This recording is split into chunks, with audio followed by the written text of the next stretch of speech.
സജീവൻ നോക്കൂ, CPM version എന്താണെന്ന് വെച്ചാൽ കാസർഗോഡ് പൈവളിക പോലുള്ള സ്ഥലങ്ങളിൽ സാധാരണഗതിയിൽ ഉറൂസിന് മാത്രം പുറത്തിറങ്ങുന്ന പർദ്ദയിട്ട മുസ്ലിം സ്ത്രീകൾ പോലും പുറത്തേക്കിറങ്ങി നവകേരള സദസ്സിനെ സ്വാഗതം ചെയ്യുകയും നവകേരള സദസ്സിന് ആശംസ അർപ്പിക്കുകയും ചെയ്തു.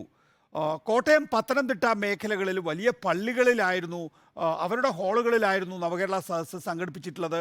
അവിടേക്ക് വലിയ നിലയിൽ ജനക്കൂട്ടം ഒഴുകിയെത്തി. നോക്കൂ, ഒരിടത്ത് 10,000 പേരെന്ന് കൂട്ടിയാൽ തന്നെ 1,40,00,000 പേര് നവകേരള സദസ്സിൻ്റെ വിവിധ 140 മണ്ഡലങ്ങളിലായി എത്തിക്കഴിഞ്ഞിരിക്കുന്നു. അപ്പോൾ അത് വലിയ മുന്നേറ്റമാണ്. ഒരുപക്ഷെ കേരളം കണ്ടിട്ടുള്ള ഏറ്റവും വലിയ മുന്നേറ്റമാണ് എന്നാണ് അവകാശവാദം. ആ മുന്നേറ്റത്തിൽ ഏറ്റവും പ്രധാനമായി ചൂണ്ടിക്കാണിക്കുന്നത്, എടുത്തു കാണിക്കുന്നത് ന്യൂനപക്ഷ മേഖലയിൽ ഉണ്ടായിട്ടുള്ള വലിയ നിലയിലുള്ള ജനപങ്കാളിത്തമാണ്. ആ നിലയിൽ ഒരു പങ്കാളിത്തം വരാനുള്ള സാധ്യത ഇന്നത്തെ രാഷ്ട്രീയ കാലാവസ്ഥയിൽ ഇടതുപക്ഷ ജനാധിപത്യ മുന്നണിക്ക് അനുകൂലമായിട്ടുണ്ടോ ശ്രീ എ സജീവൻ? തീർച്ചയായും ഉണ്ട് എന്നാണ് നികേഷ് ഞാൻ മനസ്സിലാക്കുന്നത്. കാരണം താങ്കളിപ്പോൾ നേരത്തെ അനൂപിനോട് ചോദിച്ചല്ലോ, എന്തുകൊണ്ട് കുഞ്ഞാലിക്കുട്ടിയോ ലീഗോ ഒന്നും ഇക്കാര്യത്തിൽ രംഗത്ത് വന്നില്ല. ഈ സംഭവം കോൺഗ്രസ് മാത്രം ഏറ്റെടുത്തു. എന്തൊക്കെ തരത്തിൽ ഇപ്പോൾ അനൂപ് പറയുന്നത് ഈ ഫേസ്ബുക്കിലൂടെ കുഞ്ഞാലിക്കുട്ടി പ്രതികരിച്ചു എന്നൊക്കെ. പക്ഷേ നമുക്ക് കാണേണ്ട മലപ്പുറത്ത് കൂടെ ഇത് പോകുമ്പോൾ പോലും ഇത്തരത്തിലുള്ള കോൺഗ്രസ്സുകാർ നടത്തിയിട്ടുള്ള രീതിയിലുള്ള പ്രതികരണങ്ങളൊന്നും ഉണ്ടായിട്ടില്ല. ഒരു പ്രധാനപ്പെട്ട പ്രശ്നം എന്ന് പറയുന്നത് കേരളത്തിൽ പിടിമുറുക്കാൻ വേണ്ടിയിട്ട് BJP രംഗത്ത് വരുന്നു. രണ്ടാമത്തെ ഈ കഴിഞ്ഞ സംസ്ഥാന തെരഞ്ഞെടുപ്പുകൾ 5 സംസ്ഥാനങ്ങളിലേക്ക് നടന്ന തെരഞ്ഞെടുപ്പിൽ ഒരു തെലുങ്കാന അല്ലാതെ മറ്റൊന്നും ഇപ്പോൾ മറ്റ് 3 സ്ഥലങ്ങളിൽ BJP രണ്ട് സംസ്ഥാനങ്ങൾ അവർക്ക് നഷ്ടപ്പെടുകയാണ്.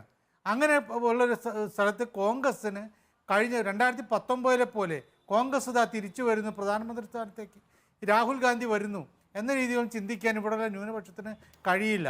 അപ്പോൾ നമ്മൾ നോക്കേണ്ടത് മലയാള മനോരമ ന്യൂസ് നടത്തിയുള്ള സർവേയിൽ അവർ സാധാരണയിൽ ഇപ്പോഴത്തെ ഒരു അവസ്ഥയിലാണെങ്കിൽ വളരെ രൂക്ഷമായ രൂപത്തിൽ LDFനെതിരെ ജനങ്ങൾ പ്രതികരിക്കണമല്ലോ. പക്ഷേ എന്നിട്ട് പോലും ഏറ്റവും കുറഞ്ഞത് 3 സീറ്റ്, അത് 8 സീറ്റ് വരെ ആകാം എന്നാണ് സർവേ പറയുന്നത്. ഏറ്റവും മുഖ്യമന്ത്രിമാരുടെ ആരായിരിക്കണം മുഖ്യമന്ത്രി എന്നുള്ള ചോദ്യത്തിന് അവിടെ പോലും ഒന്നാം സർക്കാരിന്റെ പ്രവർത്തനത്തിൽ 81% പേർ തൃപ്തി പ്രകടിപ്പിക്കുന്നു മനോരമ സർവേയിൽ. അതെ, അതാണ് നമ്മൾ നോക്കേണ്ടത്. അപ്പം അങ്ങനെയുള്ള കാരണം അത് നമ്മൾ നോക്കേണ്ടത്. ഈ ന്യൂനപക്ഷത്തിന് വലിയ BJP പേടിയുണ്ട്.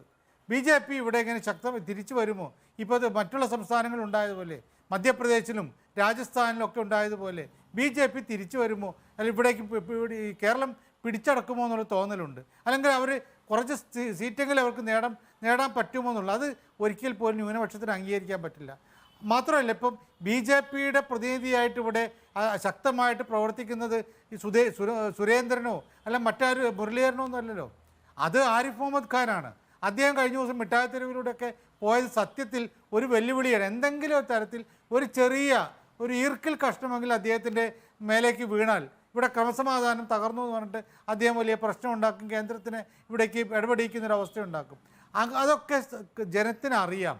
അത് അറിയുന്നത് കൊണ്ട് തന്നെയാണ് പലപ്പോഴും നമ്മൾ കണ്ടപോലെ കാസർകോട്ട് മുസ്ലിം ലീഗിൻ്റെ സംസ്ഥാന സമിതി അംഗമായിരുന്ന ആളല്ലേ പങ്കെടുത്തത്. മുസ്ലിം ലീഗിന് എത്ര ഈ പാണക്കാട് കുടുംബത്തിലെ ആൾ മലപ്പുറത്ത് പങ്കെടുത്തില്ലേ? അപ്പോൾ സ്വാഭാവികമായിട്ടും ഈ തരത്തിലൊരു പേടി ന്യൂനപക്ഷത്തിനുണ്ട്. അതുകൊണ്ടാണ് അവർ ഈ രംഗത്ത് വരാത്തത്.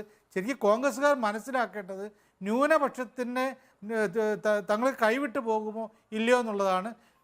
ഇതൊക്കെ ഈ പ്രശ്നങ്ങളൊക്കെ ഉണ്ടാകുമ്പോൾ എനിക്ക് തോന്നുന്നത് മുഖ്യമന്ത്രിയുടെ ഒരു ചിരി എന്ന് പറയുന്നത് അടുത്ത തെരഞ്ഞെടുപ്പ് 2021 സംഭവിച്ച പോലെ ഈ 2024 ലോക്സഭാ തെരഞ്ഞെടുപ്പിൽ ന്യൂനപക്ഷം തങ്ങൾക്കൊപ്പം നിൽക്കുമെന്നുള്ള ഒരു വിശ്വാസം. അങ്ങനെ ലോക്സഭ